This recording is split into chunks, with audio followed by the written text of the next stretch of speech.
Federal, o ministro André Mendonça deve determinar as primeiras ações na investigação do escândalo envolvendo o Banco Master. E para a gente analisar os desdobramentos jurídicos dessa decisão e seus impactos, a gente recebe aqui o doutor Sidney Stahl. Doutor, seja muito bem-vindo. Obrigado por conversar conosco nessa edição aqui do Jornal da Manhã. E eu gostaria de saber a sua análise sobre os principais impactos que essa mudança de relatoria deva trazer. E diante da pressão que o Supremo sofre com o caso Master e dessa crise que se instalou lá, isso pode ditar os passos do ministro André Mendonça na condução desse caso? Bom dia. Bom dia, obrigado pelo convite para falar sobre o assunto. Eu tenho a nítida impressão que o Supremo, num primeiro momento, vai continuar jogando a sujeira debaixo do tapete. Essa nota que foi dada pelos ministros, pelos 10 ministros atuais do Supremo Tribunal Federal, dá a impressão que eles vão tentar manter o ministro Toffoli alijado destas questões. Não é isso que nós desejamos. O que a população deseja é que haja transparência, accountability mesmo, de fato, transparência total daquilo que está acontecendo.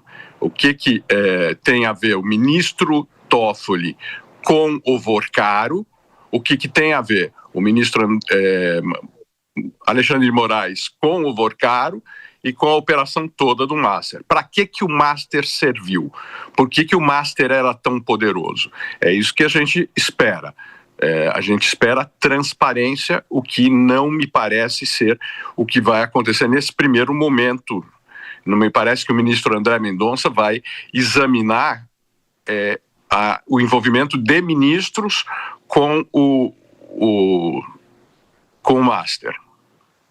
Doutor, aqui é a Beatriz Frenner e a minha pergunta para o senhor é justamente em torno da pressão política que vem caindo sobre o Supremo Tribunal Federal, porque vários congressistas, tanto nos bastidores quanto de forma pública, já falam que o simples afastamento de Dias Toffoli da relatoria não alivia de forma completa essa crise que se instalou à imagem do Supremo Tribunal Federal. Quais seriam os mecanismos, no entendimento do senhor para realmente aliviar a situação toda que acaba se envolvendo ali de forma pessoal e individualizada um ministro ou outro, mas que mancha a imagem da corte? Bom, o único mecanismo aí seria o impeachment desses ministros. Ministros que estão envolvidos e que tentaram, de certa forma, esconder provas, destruir provas, quebrar a cadeia de custódia. Isso foi muito sério, foi extremamente sério. O grande problema é que o próprio Alcolumbre, presidente do Senado, não tem interesse nesse impeachment. Ele, semana passada, simplesmente fechou o Senado para que não fosse encontrado, para que não fosse obrigado a discutir sequer o impeachment do ministro Toffoli e do ministro Alexandre de Moraes, porque, pelo que nós sabemos, esse relatório enorme que foi feito pela Polícia Federal com relação ao celular do Vorcaro, onde estava o ministro Toffoli, esse relatório tem um idêntico feito com relação ao ministro Alexandre de Moraes. Portanto, ambos estão na linha de poder, eventualmente, ser empichados. Sidney, Mônica Rosenberg, nossa comentarista, quer participar aqui da entrevista. Vai lá, Mônica. Bom dia, doutor Sidney, que prazer conversar com você aqui na Jovem Pan.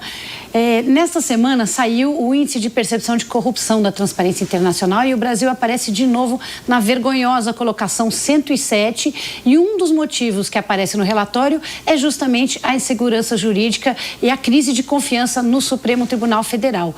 Você acha que eventual impeachment do ministro Dias Toffoli reforçaria essa noção de que há uma crise de confiança, reforçaria a falta de seriedade do Supremo ou fortaleceria essa instituição, já que estaria tirando um ministro que tem suspeitas? Honestamente, acho que isso fortaleceria, de qualquer maneira, Mônica, a percepção de que existe punibilidade aqui no Brasil. O que a gente discute para pequenos furtos de celular ou para corrupção profunda, como é essa provavelmente ocorrida no Supremo Tribunal Federal, é falta de punibilidade. A punibilidade melhoraria fundamentalmente a percepção de que aqui se combate a corrupção. Vai lá, Jess Peixoto. Doutor, bom dia. A minha pergunta é sobre esse novo momento em que temos um novo relator para esse processo. O André Mendonça irá assumir esse processo, analisar as provas, analisar tudo o que está acontecendo e tomar as suas decisões. O quão provável é que ele envie este caso à primeira instância, como foi muito solicitado no começo desse processo? E acrescento a essa pergunta já.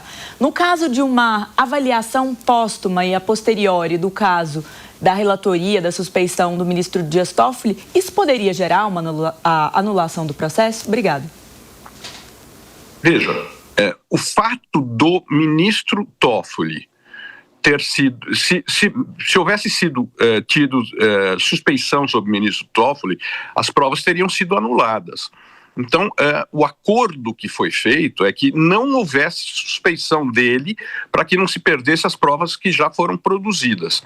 Por outro lado, esse processo certamente deveria ir para a primeira instância, porque a gente não sabe de nenhuma autoridade com foro privilegiado que esteja envolvido neste processo. E mesmo se tivesse, esta autoridade se manteria no Supremo e as demais autoridades, os demais envolvidos seriam julgados pela primeira instância.